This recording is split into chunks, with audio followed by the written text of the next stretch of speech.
Hi, this is Randy Finney with Right Side of the Chart, and today is Friday, July 1st, 2022.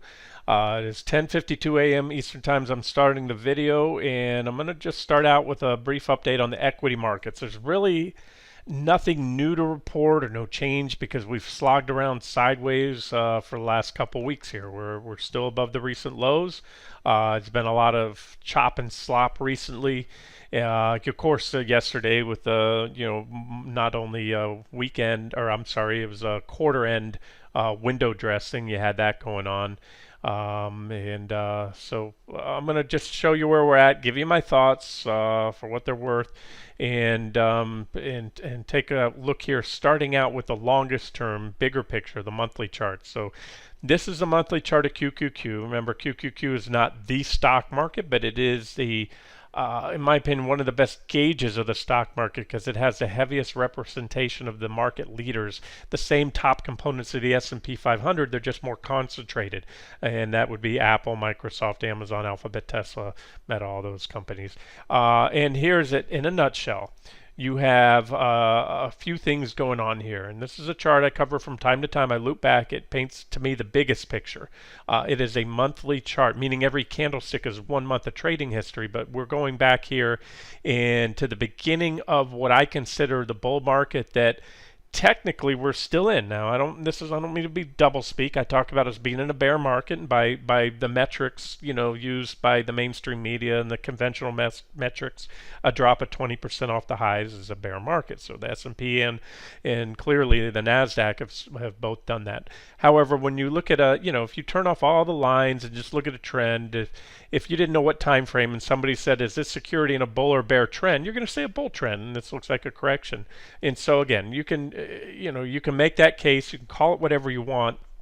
And you guys know my thoughts. I still think we're in a bear market that's only in the pretty much in the early stages with a lot more downside to go. It's just a matter of how are we going to get to the ultimate targets? Where do we go?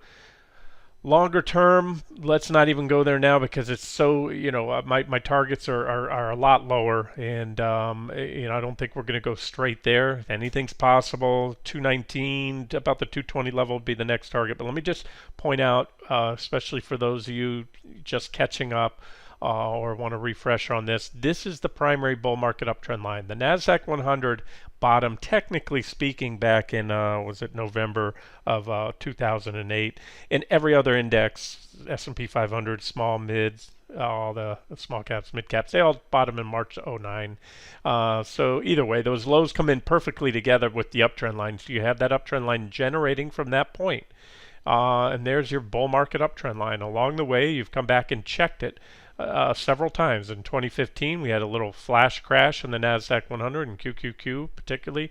You tested it again in the fourth quarter of 2019. You tested it when COVID hit. Two nice candlestick tags there, right there. You had an intra-month break and you closed back above it. And then the next month you tested it again.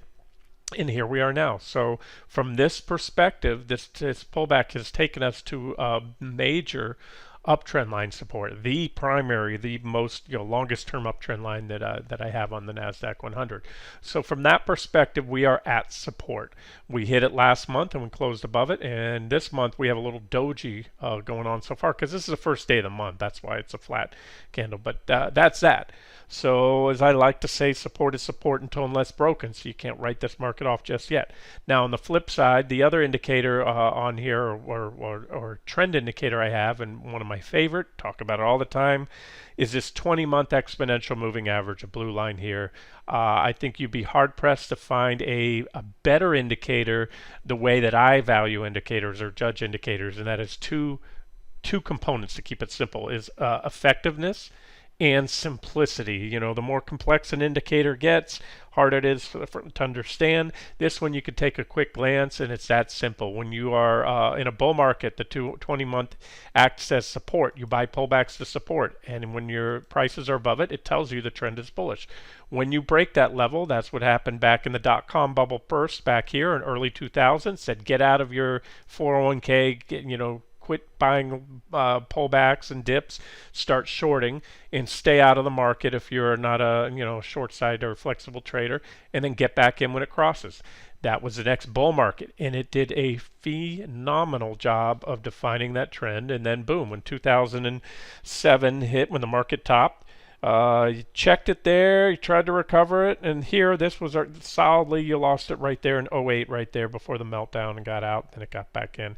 And again, you'd be hard pressed to find a more accurate indicator, especially as simple. Remember, the monthly chart, all that matters are your monthly closes, the fat part, the body of the candle, not the skinny part, not the wick, on any time frame. That's the most important thing, is how the candle closes for that period, whether you're trading a 5-minute chart or a monthly chart. And so that one, for the first time, let me be clear on this, for the first time since the last bear market in 2000, well, we clearly took it out. There was the little shot across the bow in '07 in the beginning, recovered it for 1 month, lost it the following month. So you had just one whipsaw where you closed solidly above it 1 month, then went back down on it, and then boom. Even when COVID hit, that candle intra-month, and then the following one, you got a green candle closed above it. So you have virtually no whipsaws there. The closest thing you want to call whipsaw is a slight close of back in 2018 above it, but not by much. And we had a solid close here in the month of ending in April, and didn't even, all we did is back test it from below in May. And then in June, we clearly traded below. So by this metric, without any ambiguity, we are clearly in a bear market, a bear trend. So it's saying 401k investors, it ain't safe to get back in the water yet. Again, by this metric. So there it is. So I'm giving you two sides of it. And I did see, I read some comments. I went back in today, looked at comments for the last few days, and there were a couple people said they don't like the wishy-washiness. And again, maybe maybe I need to revisit how I convey my thoughts. I'm pretty clear when I paint both sides, and for me not to say, hey, if we break this support level, it's going to be bearish, the market, or this XYZ can drop, but if we can hold this, we go up. But then at the end of the day, I'm always quick to share, and I try to do a good job of sharing what I think will happen. So remember, my job's to provide analysis, not to say buy this now, sell this now, do this. I'll tell you what I'm doing, I'll tell you what I think, and I'll tell you right now, there is, from this right now, it tells me the intermediate, not near term. 5-minute charts, 60-minute charts are good for near term. This is weeks to months. We could trade here for a while. If we break down this month and have a solid close below in July, especially if we took out that 264 support just below, yeah, that's going to open the door to a much bigger drop. But just as well, this is the first tag of the trend line since back when COVID hit in early 2020, and you can see what happened last time there. They gobbled it up. They did the same thing back in 2018, and the same thing happened back then. Fed made a pivot, which they recently pivoted on. So anything's possible. If you're going by the charts, all I can tell you right now is we're kind of sandwiched between resistance, which is in this case that key moving average, which is actually quite a bit above. We're well below it. And again, that puts the market on a solid sell signal. That one I'd even give a higher weighting to than the trend line, although I do give the trend line a pretty good weighting, and that's it. So we're at support. If you think that is kind of wishy-washy, I don't know what else to tell you. That's just how I see it right now, and I can tell you it's a 3-day weekend. We got the 4th of July coming up, so the markets are going to be closed on Monday. I'm either going to go home flat or maybe slightly long. We'll see. I'll get to that. Let's walk down the time frames here. So QQQ hit my third target there, and as is usually the case, when you tag each target, you got to bounce. And that's it. We bounce. Now the $1 million question is, again, is that bounce over, or are we going to bounce more? I'm still leaning towards that, but certainly not married to it. And again, one of the reasons is, as I go all through this analysis, is you have to keep in mind the bigger picture, the trend. The trend is bearish. Long-term trend indicators have flipped. I gave you this one back here. Another excellent trend indicator for me is the PPO. I'm just jumping back to the monthly chart because I left one out, one of my favorites. And it's so simple. The PPO histogram, which is when the PPO lines cross over, they make bullish or bearish cross. When the histogram is red, meaning the PPO signal line is below the PPO line, that's the signal line is the blue one right here, and the white line is the PPO line. It's simple. The trend is bearish, and when it's above, the trend is bullish. That was the last bear market right there. These two red crossovers were the last corrections in that bear market. I'm sorry, the last bull market, or the current bull market, however you want to look at it, 16 and 13%. They said get out of the market. Then you had a drop that was total from top to bottom 26% in QQQ.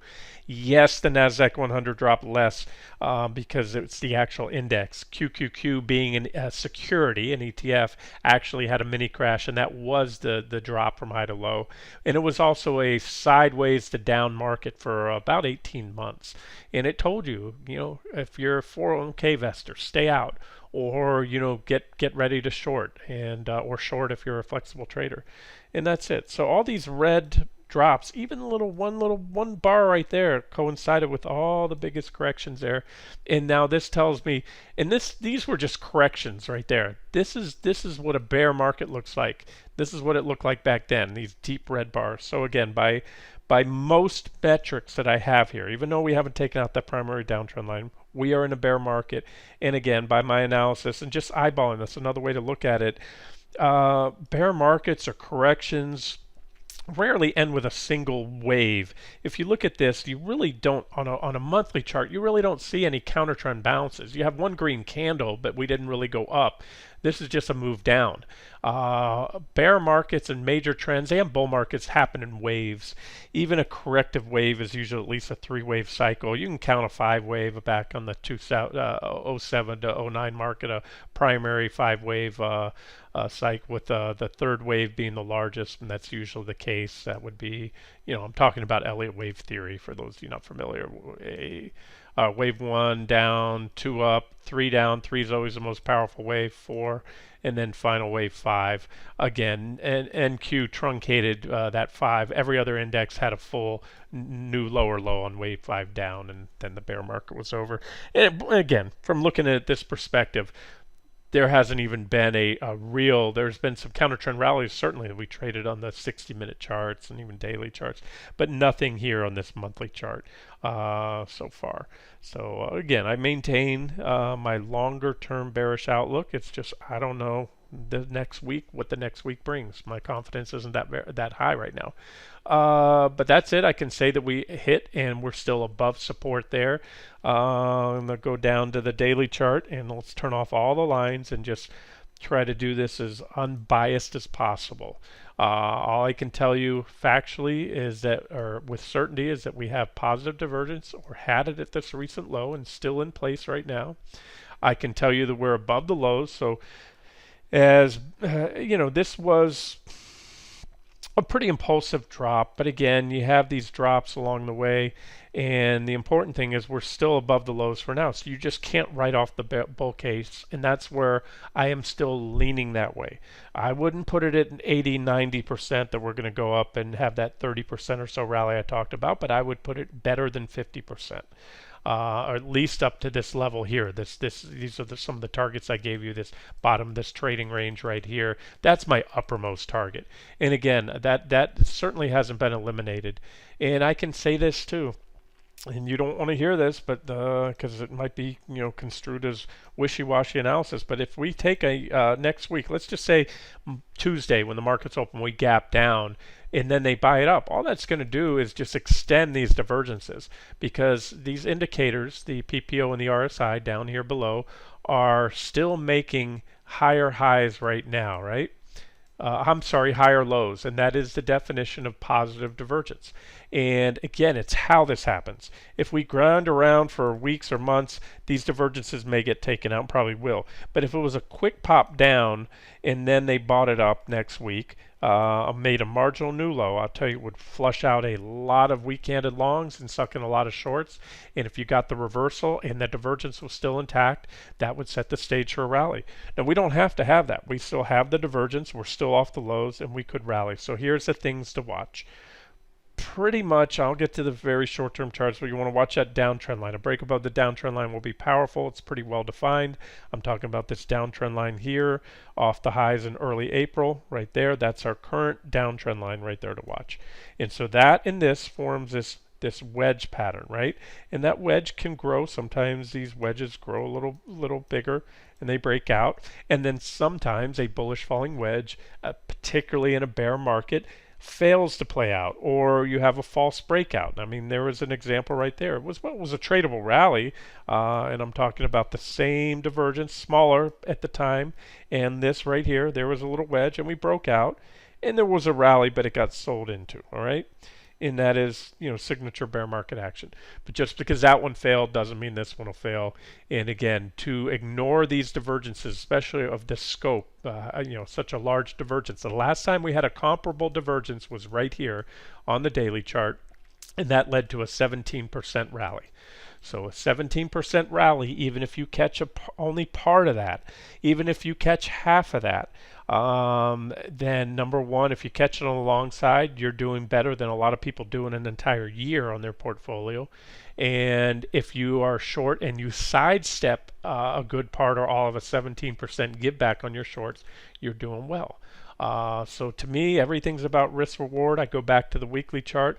Right now, where we're at, it doesn't feel real good because the risk reward is almost, it's almost 50-50, because if we do gap down, let's just say next week, take out the lows, and then take out this, my previous that third target there around 268, and let's just say we have a quick move down, which I think is what it'll be. If this market can't turn around rally here, which I still think it will do, then we've got about another 16% downside.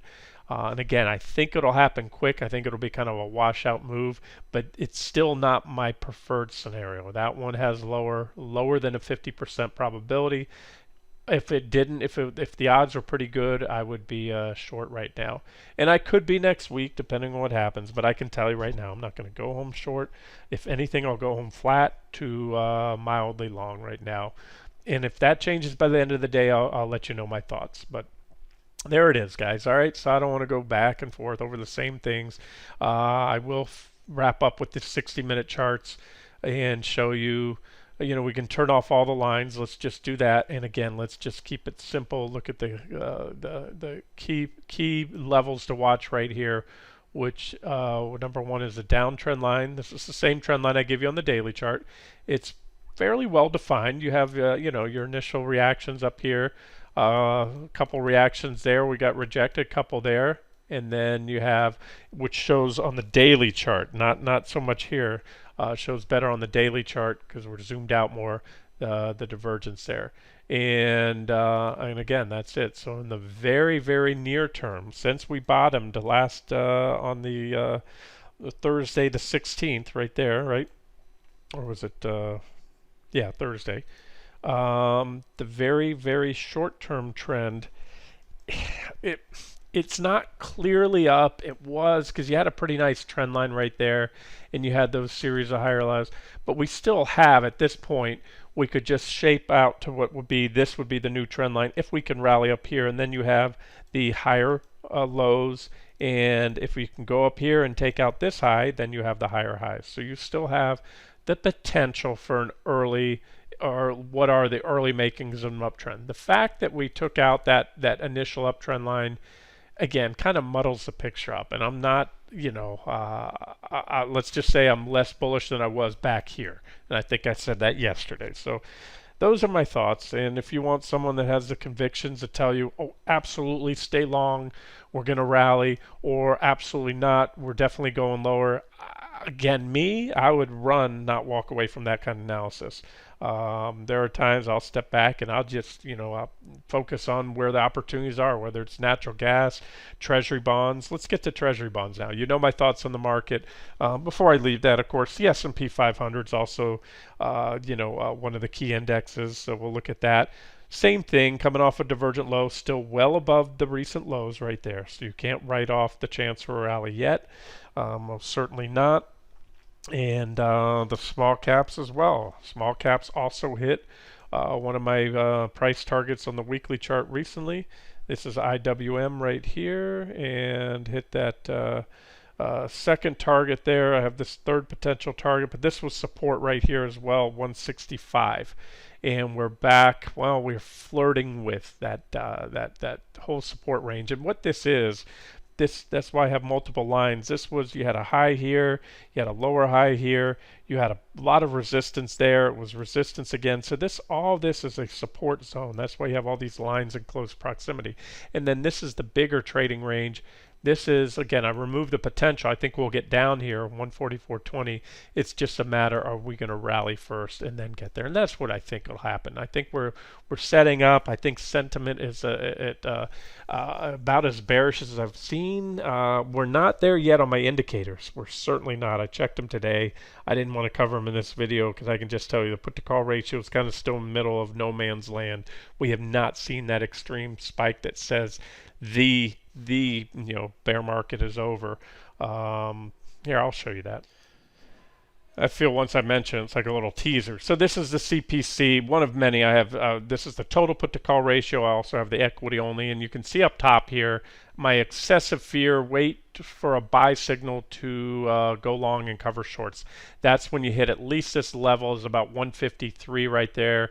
Sometimes you spike well into the green, and that's it. So if you can see down below, I think you can see in the video, all the levels when we hit it, and there's sometimes a lag. In other words, we had this was the sell signal down here. We were at the sell level, this tight cluster readings, excessive optimism, and it took a while, and I talk about this. Sometimes it's one and done, and sometimes you can see these arrows. There's a lag time of several months or more before the correction sets in. The other one that I really like is the CPCE. Probably even like that one better. That's one board of it. I'll just look at this one. I've got a couple different versions of it, but you can see right here, this green level right here, this is where you want to go to. You get these spikes, and down below you can see all these blue circles. Is what happens if you waited for one of those spikes. Okay, that's where you wanted to go long in 2018 with the big fourth quarter drop, and when COVID hit, all these corrections, even when the last bear market ended, that's where these spikes were into this green zone. We're nowhere near that. So I can say this with a pretty high degree of confidence. We haven't seen the end of this bear market yet. It's not going to end until there's a lot of blood in the streets, a lot of fear. So right now we're kind of in a no man's land stage in between. And let me get to the other ideas I wanted to share with you and then wrap the video up. So the first one would be Treasury bonds.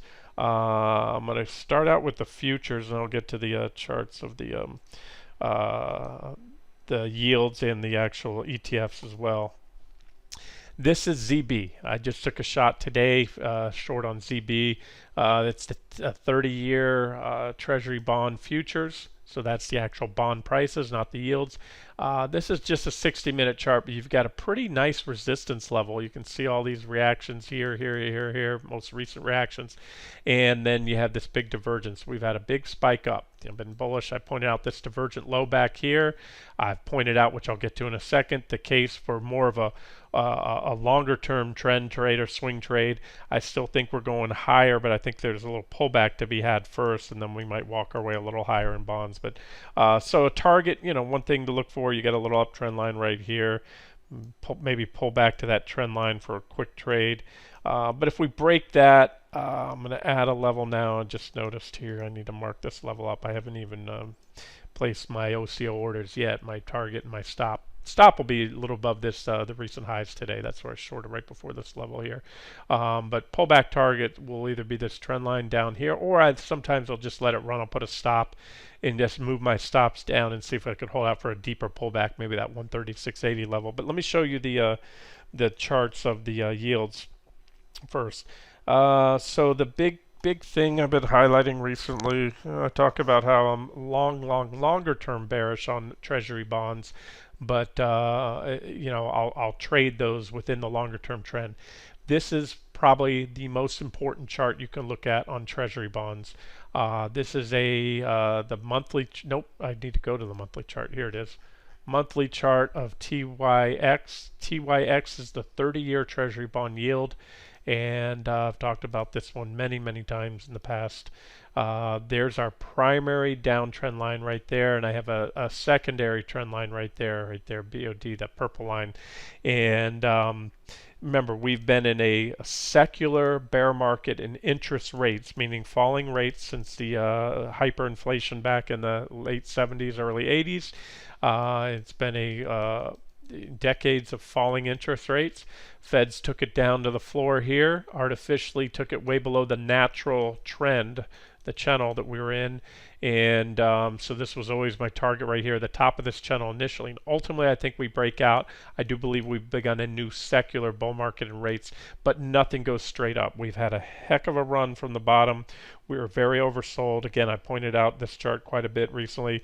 Here's what happened each and every time, I'm just going up, each and every time interest rates hit these extreme overbought readings, not oversold, overbought, you can see we peaked. We had a peak in rates without fail. This, again, we're going back decades here, not just years. That one was right here. And so that makes a case that we've had as aggressive and as much as the Fed is jawboning the markets right now.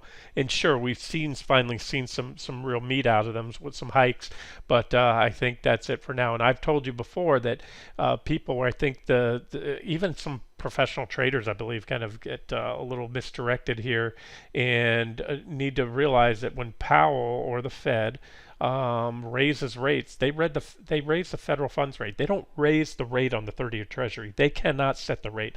That rate is set by the markets. They can try their best. They have a big coffers, a lot of cash. They can, and that's what they did in recent years, manipulate the bond market with bond purchases and et cetera. But at the end of the day, the markets are much bigger than the Fed. I'm talking the global markets, the Chinese, buying, Chinese government and other governments, Japanese, Japan, they buy a ton of our bonds. Individual investors, institutions, pension funds. That is what sets the rates, buyers and sellers. And so where I'm going and what I've talked about recently is that you have cross currents here. So you have everyone watching and listening to the Fed, and you pull that 180 and become all hawkish and talk about rates going up, but yet you're also hearing cries of a recession, and also you're hearing the word stagflation coming up, which is stagnant growth and inflationary prices. So with that being said, the bond market, the 30-year bond is looking out 30 years and trying to, that's where rates are being set because people are locking their money up for 30 years and they buy a 30-year Treasury bond. Of course, you can sell it early, but you're going to take a gain or a loss on it. But the point being that if inflation is going to, if economic growth is going to slow going forward, then by that logic, interest rates and inflation should abate. And so therefore, Treasury yields should go down, right? So that was my case recently for a long in Treasury bonds that we were, I just explained the fundamental logic, but this was the technical logic. Technicals being the charts. We're at that previous reaction high right there in the top of a major downtrend line, the primary downtrend line. So that's it. So, and like I said, overbought like we're there. And it's played out. So let's just look at the daily chart here. I'm going to pull this line now. I'm going to tweak that trend line like this just because we had that low there. But we'll look at TLT. And remember the last update a week ago today, I believe it was, covered TLT in there, and told you this downtrend line. I said if we break out, and I said I did expect a breakout. It was just a matter of when, not if. We got the breakout, and I gave you this target here, 119.44. However, I've added a level here today, and that's why I shorted, because I showed you on the ZB a minute ago. Remember, ZB is the futures version of TLT. It's a 30-year bond. And there was, which I didn't notice last week, but I added today. That's why I made it a blue line, just so I could make notes to tell you guys I added that line today. We had a big old gap right there, a couple candles, and we had a lot of reactions and another gap right there. So this is where, again, we've had a nice run in Treasuries. I do think we'll get up to 119.44. It's just a matter of, I think we'll get a pullback first.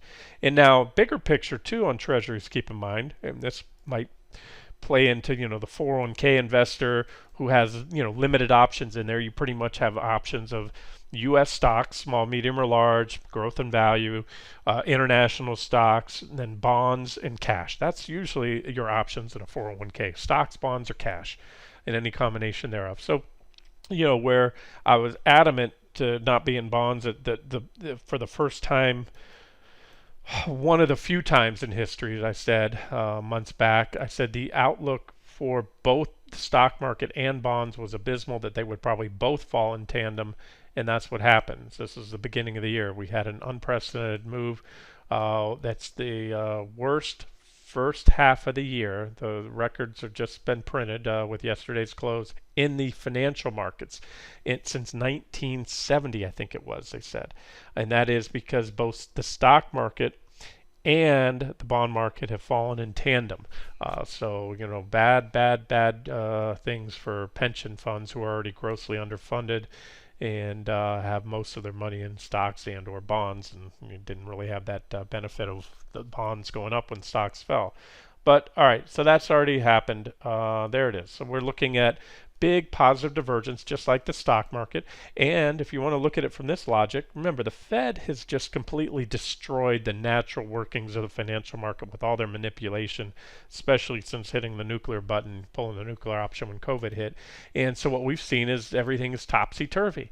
It's bizarro world in the financial markets. Stocks and bonds both falling in tandem, which means since the beginning of the year, that's the S&P peaked right around the same time. And the Nasdaq peaked right here in November, and they both fallen on nearly in lockstep and rallied.